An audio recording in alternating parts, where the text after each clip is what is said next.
कुल मिलाकर के आरजेडी चाहती है कि 90 दशक की स्थिति बिहार में पैदा हो, समाज को लड़ाना, झगड़ाना, टकराना, जिसको कभी भी पूरा नहीं होने दिया जाएगा। इसलिए बिहार में इन लोगों का जो कुत्सित प्रयास है वो रंग नहीं लाएगा।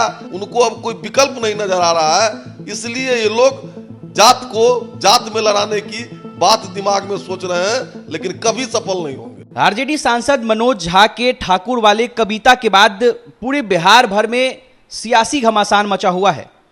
तमाम एक के बाद एक राजपूत नेता बढ़कर सामने आ रहे हैं और मनोज झा के कविता पर और उनके राज्यसभा में दिए गए बयानों पर हमला बोले जा रहे हैं। और ऐसे में हमारे साथ बीजेपी के विधायक हरिभूषण ठाकुर बचौल हैं। हम बचौल से बातचीत करेंगे।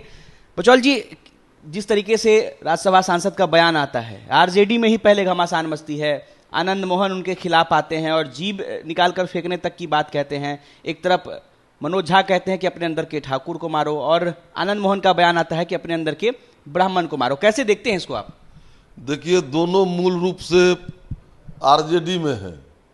एक व्यक्ति सांसद हैं मनोज झा जी, जिन्होंने ठाकुर को गाली दिया, सरेआम गाली दिया पार्लियामेंट में, दूसरे शब्द का भी उपयोग कर सकते थे।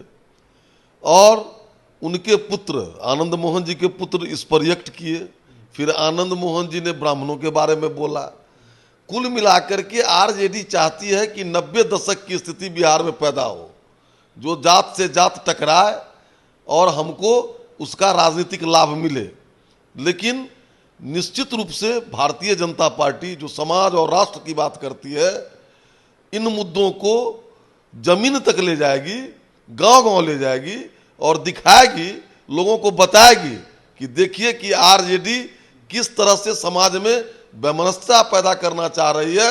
और उनका उद्देश्य है समाज को लड़ाना, झगड़ाना, टकराना, जिसको कभी भी पूरा नहीं होने दिया जाएगा। आपको लग रहा है इस तरीके की जो प्रक्रिया चल रही है, इससे बिहार में जो है वो उन्माद फैल सकता है, दो वर्गों में नफरत फैल सकती है, क्योंकि लोग आक्रोशित हो रहे हैं? देखिए, फैलाना ये लोग चाहते हैं, लेकिन अब बिहार में अब वैसी बात नहीं है। बिहार में भी बहुत राष्ट्रवाद, समाज, देश के चिंतन की प्रक्रिया बढ़ी है। 90 के दशक से आगे निकल चुका है बिहार। इसलिए बिहार में इन लोगों का जो कुत्सित प्रयास है वो रंग नहीं लाएगा। अंततः समाज में जो प्रेम, भाईचारा, सौहार्द की स्थिति है बिहार में भी बनी रहेगी।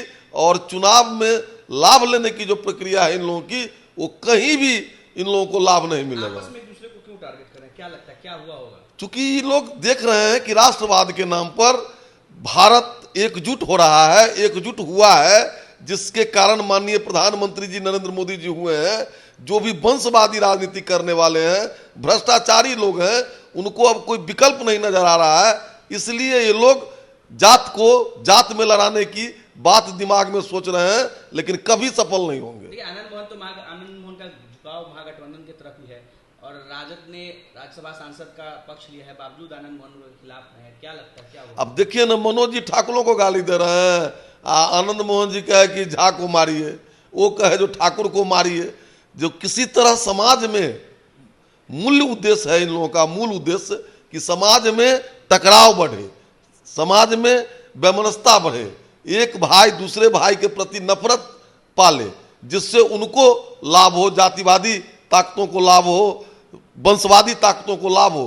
इसके लिए नाटक हो रहा है। उन दोनों के भड़काने से ब्राह्मण और ठाकुर कहीं कुछ नहीं होने वाला है। ये लोग चुके हुए मोहरे हैं, जो ऐसा कारतूस है जिससे अब कुछ नहीं होने वाला है।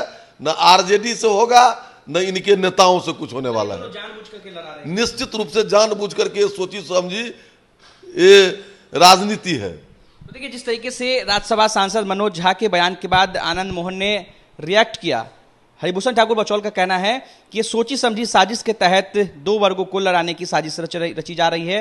राजद इसमें सफल नहीं होने वाली है और ठाकुर और ब्राह्मणों के बीच कभी भी विवाद नहीं होने वाला है। अनिकेत कुमार, बिहार तक, पटना।